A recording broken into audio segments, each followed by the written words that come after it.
여러분, 자녀와 대화할 때 이런 경험 해보셨나요? 아무리 좋은 말을 해도 아이가 시큰둥한 반응을 보이거나 말수조차 줄어드는 경우 말입니다. 그럴 때 우리는 답답해서 이런 생각을 하죠. 내가 너를 얼마나 걱정하는데 다 너 잘 되라고 하는 말이야. 그런데 문제는 좋은 의도와는 별개로 우리가 사용하는 말투가 아이의 마음을 닫게 만든다는 것입니다. 오늘 영상에서는 자녀와의 관계를 더 가깝게 만드는 말투의 비밀을 알려드릴게요. 첫 번째로 왜 대신 어떻게 생각해? 라고 물어보세요. 우리는 흔히 자녀가 실수하거나 예상보다 좋지 않은 결과를 얻었을 때 왜 그렇게 했어? 라고 묻습니다. 부모 입장에서는 단순한 질문처럼 보일 수 있지만 아이들은 이 말을 들으면 신문당하는 느낌을 받을 수 있습니다. 특히 왜? 라는 질문은 아이가 본능적으로 방어적인 태도를 취하게 만듭니다. 부모의 기대에 부응하지 못했다는 부담감에 더해 내가 뭔가 잘못했구나 라는 부정적인 감정을 갖게 되기 때문입니다. 심리학에서는 대화를 크게 열린 질문과 닫힌 질문으로 나눕니다. 왜 그렇게 했어? 라는 질문은 닫힌 질문에 해당하는데 이는 아이가 한정된 대답에 몰라요. 그냥요만 하게 만들고 깊은 대화를 유도하지 못합니다. 부모가 왜 이렇게 점수가 낮아? 라고 물으면 아이는 순간적으로 변명할 말을 찾거나 그냥 공부하기 싫었어요. 몰라요. 라고 짧게 대답하며 대화를 피하려고 할 가능성이 높습니다. 심리학자 존 가트맨은 그의 연구에서 부모의 질문 방식이 아이의 정서적 안정감과 문제 해결 능력에 직접적인 영향을 미친다고 밝혔습니다. 가트맨은 자녀가 부모에게 신뢰를 느끼고 감정을 솔직하게 공유하도록 하려면 비난이 아니라 대화를 유도하는 방식의 질문을 해야 한다고 강조합니다. 예를 들어, 아이가 시험에서 기대보다 낮은 점수를 받았을 때 왜 이렇게 점수가 낮아? 대신 이번 시험 어땠어?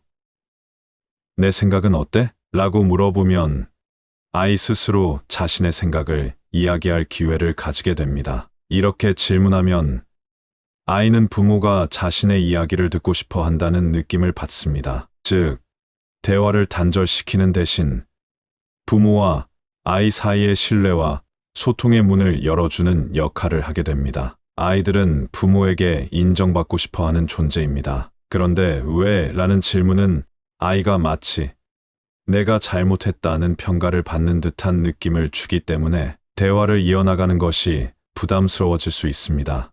반면, 내 생각은 어때? 어떤 점이 어려웠어? 다음에는 어떻게 하면 더 좋을까? 같은 질문은 아이가 자신의 경험을 돌아보고 해결책을 스스로 찾을 수 있도록 도와줍니다. 대화 방식의 차이가 아이에게 미치는 영향을 한번 알아볼까요? 첫 번째 사례를 볼까요? 엄마가 왜? 라고 물을 때입니다. 왜 이렇게 방이 지저분해? 하면 아이는 짜증난 표정으로 몰라요. 귀찮아서요.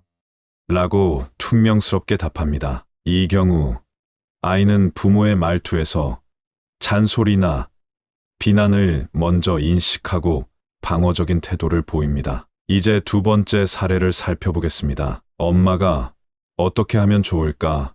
라고 물을 때입니다. 요즘 좀 바빠 보이던데 방 정리할 시간이 없었어. 아이는 답합니다. 내 숙제가 많아서요. 그럼 이번 주말에 같이 정리해 볼까? 너는 어떻게 하면 방이 더 깔끔해질 것 같아? 그럼 아이는 이렇게 말하죠. 먼저 옷 정리부터 하고 싶어요.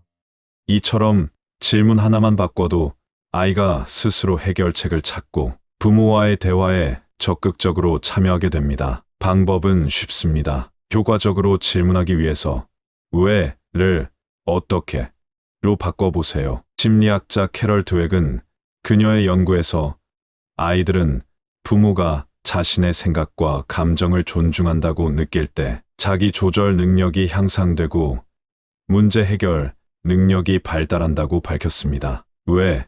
라는 질문을 어떻게? 로 바꿔보세요. 왜 숙제 안 했어? 대신 숙제가 어렵게 느껴졌어? 어떤 부분이 힘들었어? 왜 이렇게 늦게 왔어? 대신, 오늘 하루는 어땠어? 늦게까지 뭐 하고 있었어? 왜 동생한테 그렇게 말했어? 대신, 동생이 그렇게 하면 너는 어떤 기분이 들어? 이렇게 질문하면 아이들은 자기 행동에 대해 더 깊이 생각하고 자신의 감정을 부모에게 솔직하게 표현할 수 있게 됩니다. 아이들은 부모의 말투를 통해 자신이 존중받고 있는지 아닌지를 느낍니다. 부모가 왜, 대신, 어떻게 생각해? 라고 물어보는 작은 변화만으로도 아이의 자존감을 지켜줄 수 있고 부모와의 신뢰 관계를 더 깊게 만들 수 있습니다. 지금까지는 습관적으로 왜? 라고 물어왔다면 이제부터는 한번 바꿔보세요. 아이가 대답하는 태도가 놀랍도록 달라지는 걸 느끼실 거예요. 두 번째로 빨리 해. 대신 같이 해볼까? 라고 묻는 겁니다. 부모라면 누구나 한 번쯤은 빨리 해 또는 얼른 안 하면 혼난다 같은 말을 해본 적이 있을 겁니다. 특히 아이가 숙제를 미루거나 방을 치우지 않을 때 조바심이 나서 이렇게 말하게 되는 경우가 많습니다. 아이들은 부모의 말투에서 단순히 행동을 지시받는 것이 아니라 감정까지 읽어냅니다. 빨리 해 라고 말할 때 부모의 표정이 굳어 있거나 목소리에 짜증이 묻어나면 아이들은 압박감과 스트레스를 받습니다. 심리학자 에드워드 대시와 리처드 라이언의 자기결정이론 Self-Determination Theory에 따르면 사람이 어떤 행동을 지속적으로 하려면 자율성, 유능감, 관계성이 충족되어야 합니다. 즉, 내가 스스로 결정했다고 느끼는 것, 이 행동이 나에게 의미 있고 가치가 있다고 느끼는 것, 이 행동을 하면서 누군가와 긍정적인 관계를 맺는 것, 이 충족될 때 동기부여가 더 잘 이루어진다는 것입니다. 그런데 빨리 해 라는 말은 아이에게 내가 원하든 말든 그냥 해 라는 느낌을 주기 때문에 자율성을 빼앗아 가고 내적 동기를 낮추는 결과를 초래합니다. 결국 아이는 부모가 잔소리를 하면 잠시 움직일지는 몰라도 억지로 하기 때문에 지속적으로 습관화되지 않습니다. 반대로 같이 해볼까? 라고 하면 무엇이 달라질까요? 부모가 같이 해볼까? 또는 엄마도 옆에서 도와줄게 라고 말하면 아이는 부모가 자신을 지시하는 것이 아니라 함께 하려는 느낌을 받게 됩니다. 부모가 도와주겠다는 태도를 보이면 아이는 그 행동을 억지로가 아니라 자연스럽게 받아들이게 됩니다. 즉, 해야만 하는 일이 아니라 함께 하는 일로 인식되는 것이죠. 예를 들어 아이가 숙제를 미루고 있을 때 숙제 빨리 해 대신 같이 해볼까? 엄마도 옆에서 책 읽으면서 기다릴게. 아이가 방 정리를 하지 않을 때 언제까지 방을 이렇게 두고 있을 거야? 대신 우리 같이 한번 정리해볼까? 엄마는 책 정리할 테니까. 너는 장난감 먼저 해볼래? 아이가 밥을 늦게 먹을 때 빨리 안 먹어? 대신 엄마랑 같이 한 입씩 먹어볼까? 이렇게 하면 아이는 부담을 덜 느끼면서도 해야 할 일을 더 자연스럽게 받아들이게 됩니다. 예를 들어 엄마가 숙제 안 했어. 빨리 해. 얼른 안 하면 혼난다. 라고 하는 경우 아이는 부모의 말투에서 조급함과 강요를 느끼고 즉각적인 반발 심리가 생깁니다. 나도 하려고 했는데 왜 나를 다그치지? 라는 생각이 들면서 부모와의 관계도 어색해지고 숙제가 더 하기 싫어질 가능성이 높아집니다. 그 대신 엄마가 오늘 숙제 좀 어렵지? 같이 해볼까?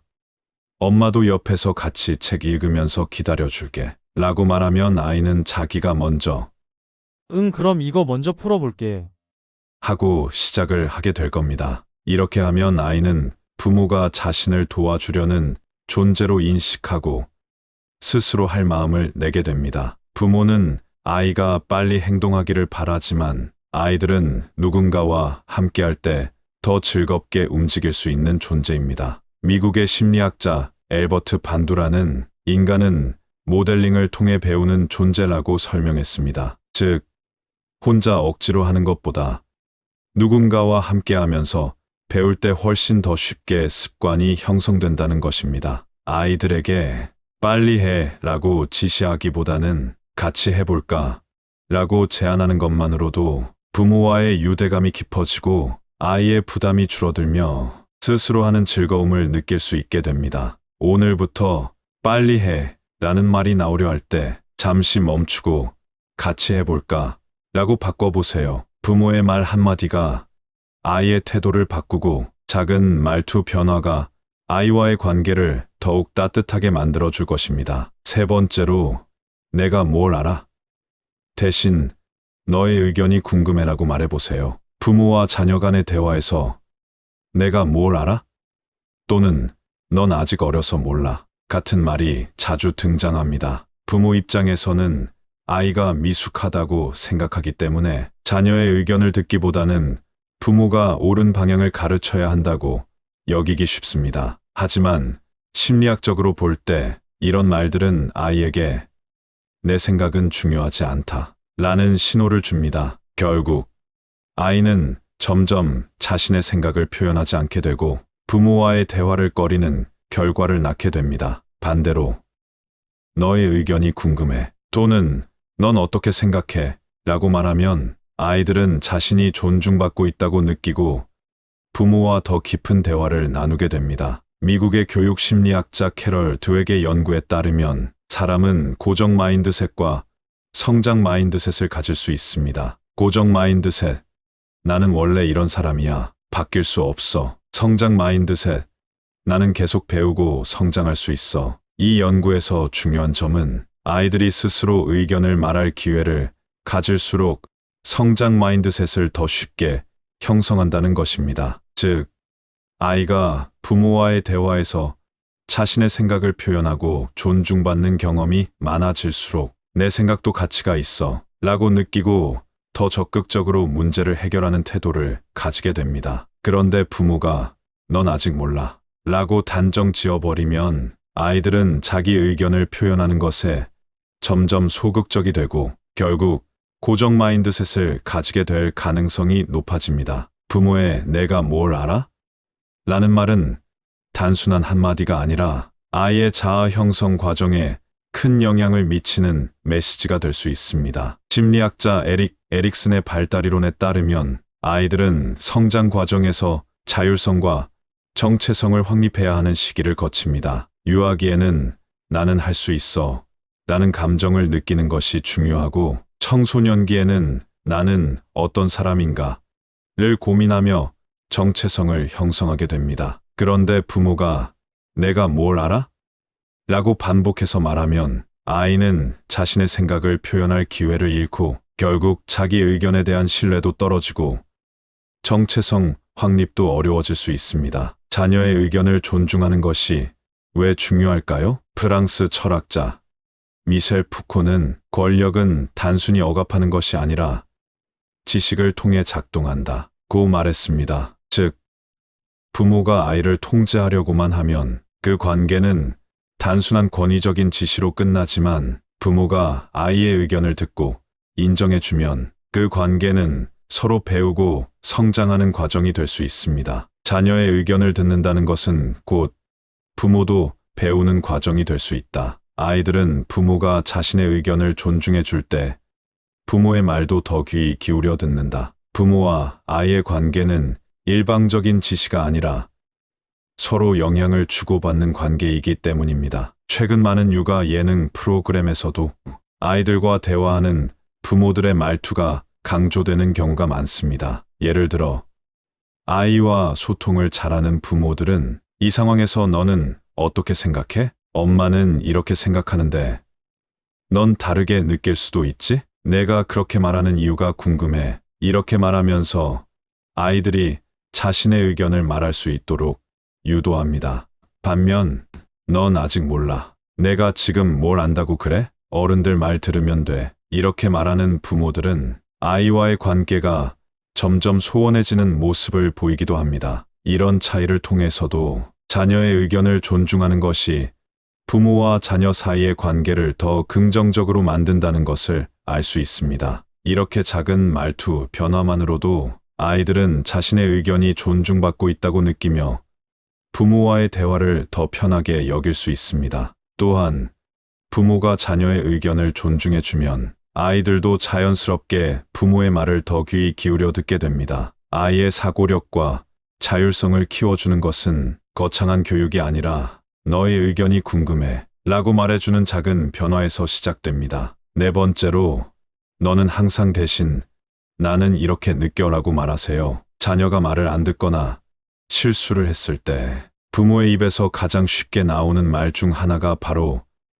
너는 맨날으로 시작하는 문장입니다. 너는 맨날 말을 안 들어. 넌 왜 그렇게 게을러? 너는 항상 제 시간에 숙제를 안 해. 이렇게 말하면 부모의 감정은 시원할지 모르지만 이 말을 듣는 아이는 나는 원래 이런 사람이야 라고 받아들이게 됩니다. 특히 항상, 맨날, 절대, 한 번도 같은 단어는 아이에게 고정된 이미지를 심어줄 수 있습니다. 즉, 아이는 자신이 변할 수 없다고 느끼고 부모가 자신을 이미 포기했다고 생각하게 됩니다. 그러면 어떻게 해야 할까요? 부모의 감정을 전달하면서도 아이가 방어적이지 않도록 말하는 방법이 있습니다. 부모의 감정을 표현할 때 너는 이 아니라 나는 을 주어로 하면 아이들은 비난받는 느낌을 덜 받게 되고 열린 태도로 부모의 말을 들을 수 있습니다. 엄마는 내가 숙제를 미루면 걱정이 돼. 아빠는 내가 조금만 더 부지런하면 좋겠다고 생각해. 엄마는 내가 너무 오랫동안 핸드폰을 보면 걱정돼. 이렇게 하면 아이가 부모의 감정을 이해하면서도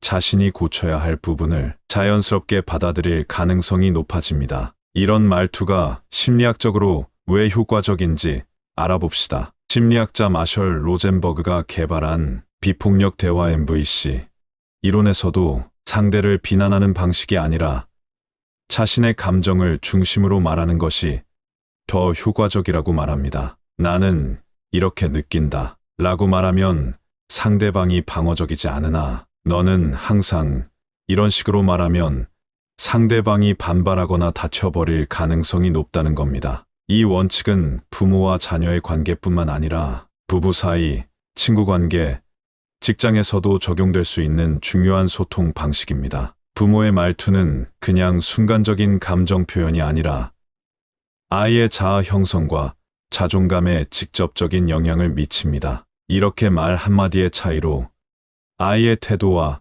사고방식이 완전히 달라질 수 있습니다. 이처럼 부모의 말투가 바뀌면 아이의 태도도 바뀝니다. 작은 변화지만 이런 말들이 쌓이면 부모와 아이 사이의 관계가 훨씬 더 긍정적으로 발전할 수 있습니다. 부모의 말 한마디가 아이의 자존감과 태도에 큰 영향을 미칩니다. 오늘 소개한 말투 변화 4가지를 기억하고 우리 아이들과 더 따뜻하고 긍정적인 대화를 나눠보는 건 어떨까요? 작은 변화지만 이런 말투가 쌓이면 부모와 아이의 관계도 훨씬 부드럽고 건강해질 수 있습니다. 혹시 여러분도 아이와의 대화에서 고민되는 순간이 있었나요? 또는 말투를 바꿔본 후 달라진 경험이 있다면 아래 댓글로 나눠주세요. 여러분의 이야기 하나하나가 다른 부모님들에게도 큰 도움이 될 거예요. 그리고 오늘 영상이 도움이 되셨다면 좋아요, 앤드 구독 꼭 눌러주시고요. 그럼 오늘도 따뜻한 하루 보내시고 웃으면 복이 와요.